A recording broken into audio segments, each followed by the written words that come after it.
Vážení lekárnici, ako si mnohí z vás iste všimli, poslanci na poslednej schôdzi parlamentu pozmeňovacím návrhom bez širšej diskusie schválili zmenu zákona číslo 153/2013 o Národnom zdravotnom informačnom systéme.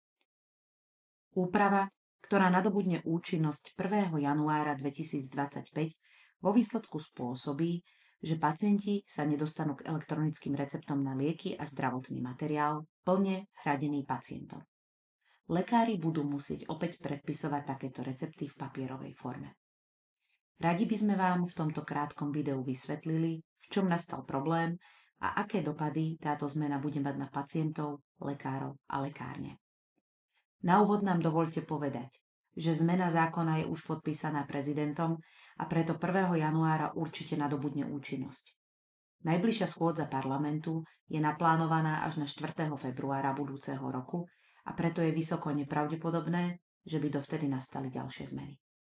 Úprava zákona o Národnom zdravotnom informačnom systéme mala viac ako 150 strán, no problém spôsobila táto jediná veta v paragrafe 2 odsek 9. Do zákona pribudlo, že zdravotná poisťovňa spracúva vo svojom informačnom systéme len záznamy o poskytovanej zdravotnej starostlivosti, ktoré sa uhrádzajú z verejného zdravotného poistenia. Zámienkou bola ochrana osobných údajov pacienta podľa GDPR, takže poisťovňa pod hrozbou pokuty až do 4 miliónov eur nesmie po 1. januári výkony plne hradené pacientom spracovávať. Verím, že si spomínate, že po mnohých úpravách je dnes technické riešenie e-zdravia zabezpečené tak, že recepty sa od lekára do e-zdravia dostanú výhradne cez informačný systém zdravotnej poisťovne. Lekáreň následne pristupuje k receptom v e-zdraví tiež výhradne cez zdravotnú poisťovňu. Len informačný systém zdravotnej poisťovne má prístup do NCZI, kde je schopný overiť pravosť receptu a následne zaznačiť jeho výdaj do liekovej knižky pacienta. Spojenie NCZI priamo s lekárskym a lekárenským informačným systémom na báze e-receptu neexistuje. Zdravotná poisťovňa však nesmie mať k receptom, ktoré sú na plnú úhradu pacienta, prístup. Výsledok teda prijatej zmeny spôsobí, že pacienti sa nedostanú k elektronickým receptom na lieky a zdravotný materiál plne hradený pacientom a lekári budú musieť opäť predpisovať takéto e-recepty v papierovej forme. Táto zmena spôsobí aj obrovský problém u lekárov, ktorí sú už teraz traumatizovaní súčasnými rokovaniami s ministerstvom zdravotníctva a ktorí nebudú môcť písať veľkú časť receptov elektronicky. Predpokladáme, že približne 30% receptov sa opäť prenesie do povinne papierovej formy. Problémy u pacientov nastanú tiež. Tí nebudú môcť tak ako dnes zavolať lekárovi kvôli predpísaniu liekov.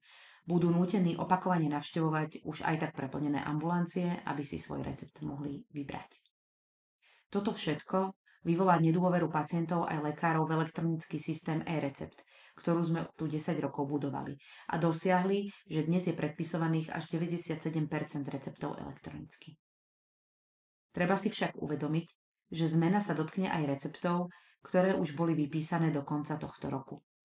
Ak mal pacient vypísaný recept na plnú úhradu, povedzme 30.12.2024, napriek tomu, že recept má platnosť 7 dní, poisťovne ho zo systému 1. januára povinne vymažú.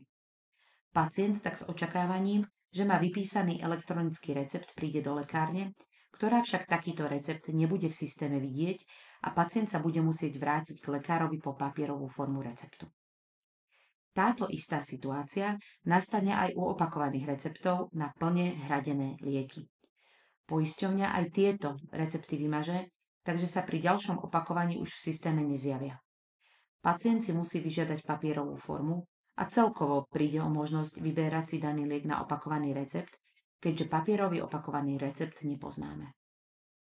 A navyše sa pri predpisovaní liekov zruší kontrola kontraindikácií medzi liekmi na plnú úhradu pacienta a tie s úhradou poisťovne, pretože recepty vypísané v papierovej forme nebudú zobrazené v liekovej knižke pacienta a budú vyňaté z automatických kontrol kontraindikácií u lekára, v lekárni aj v poisťovni. Aby sme si situáciu zhrnuli.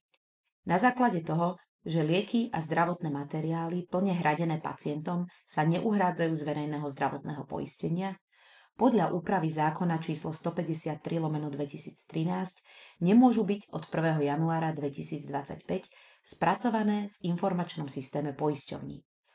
Vzhľadom na aktuálne technické riešenie e-zdravia tak nebude možné tieto recepty predpísať elektronicky. Recepty, ktoré boli vypísané v tomto roku, aj opakované recepty na takéto lieky, budú zo systému vymazané. Uvedomujeme si, že tieto zmeny prichádzajú bez širšieho informovania verejnosti, počas sviatkov a navyše sa stretávajú so zmenou hladín DPH a prečíslovaním PZS v niektorých lekárniach. Enersys urobil všetko preto, aby aspoň zmena DPH bola pre lekárne čo najmenej zaťažujúca. Bohužiaľ, so zmenou e-receptu nevie informačný systém v lekárni nejakým spôsobom pomôcť.